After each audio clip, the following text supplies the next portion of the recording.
The sound of the $293,200 911 GT2 RS is like nothing in the current Porsche lineup, or on the road right now period. Hammer the floor-mounted accelerator pedal and the GT2 RS spits raw melodious frequencies that will rumble your spine and make your hair stand on end. We wanted to make an honest turbo Porsche's Andreas Reuninger, who's in charge of Porsche high-performance GT range of cars like the 911 GT3 and Cayman GT4, says because nowadays turbos tend to get modified in a way that they feel like 10-liter, naturally aspirated engines, and that's not the point. Reuninger's voice speeds up like a whirring compressor.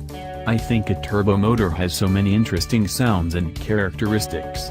I wanted this turbo to burble and overrun to make hissing sounds of the wastegate and mechanical noises. The breathing of the engine, the way it builds up power, even a little turbo lag, why not? The GT2 RS had to be different, and it is. Big time. A large part of Reuninger's job involves preserving the company's sporting soul in road-going vehicles, which is a particularly critical part of Porsche's business. Get a GT right and you can quell the critics who say the manufacturer is losing the plot by building Cayenne and Panameras. Get it wrong and you risk alienating the diehards and Porsche evangelists. This time around, Reuninger went old school to create that elusive difference. He dug into the Porsche Museum collection and put a 1970s-era 935 Turbo and several turbocharged race cars on a lift, measuring things like intake runner lengths and the header diameters. The findings helped shape the GT2 RS's inimitable how. It's hard for enthusiasts to find fault in Reuninger's latest creation, at least on paper.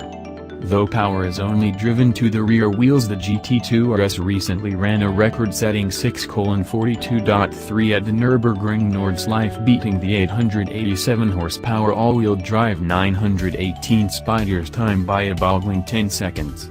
It also shamed the most recent record holder, the Lamborghini Huracan Performant. But numbers only tell half the story, so he traveled to Portugal Portimao circuit to get the full seat of the pants scoop on this 700 horsepower beast. Beating the venerable 918 Spider at the Nürburgring requires a fearsome power-to-weight ratio, hardcore engine tuning, a reworked suspension setup, and a touch of luck.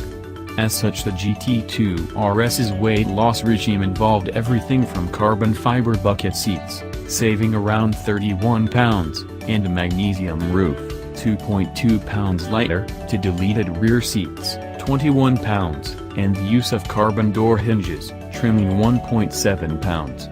Incorporating Gorilla Glass at the rear also did away with 7.7 pounds. Counting the loss of all-wheel drive hardware, the GT2 RS jettisons around 300 pounds compared to an equivalent 911 Turbo S totaling 3,241 pounds. The $31,000 SACH package saves an additional 40 pounds and includes Exotical-like carbon fiber stabilizer bars, magnesium wheels, a titanium roll cage, for non-US markets, and a 3-layer carbon fiber roof panel. That's about $775 per pound saved for those counting at home. Porsche has jacked the GT2 RS's output to 700 horsepower and 553 pounds-to-foot of torque, a considerable leap over the Turbo S's 580 horsepower. The Turbo S-derived variable geometry twin turbochargers now feature larger turbines and compressors, enabling the 3.8-liter flat 6 to spin to 7,200 revolutions per minute. Upgraded bits include the crankcase and pistons, while a multitube air filter sees its first use in a production car incorporating 5 tubes for increased cooling surface area. Another novel feature involves a 5-liter carbon fiber tank in the cargo area. The reservoir feeds water to 2 nozzles that spray the netting along the intercooler, reducing charge temperatures by as much as 70 degrees Fahrenheit.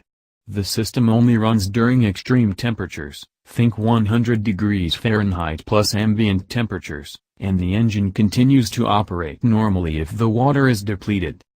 NACA ducts on the hood cool the front brakes, while louvers on the wheelwell extract aerating front downforce.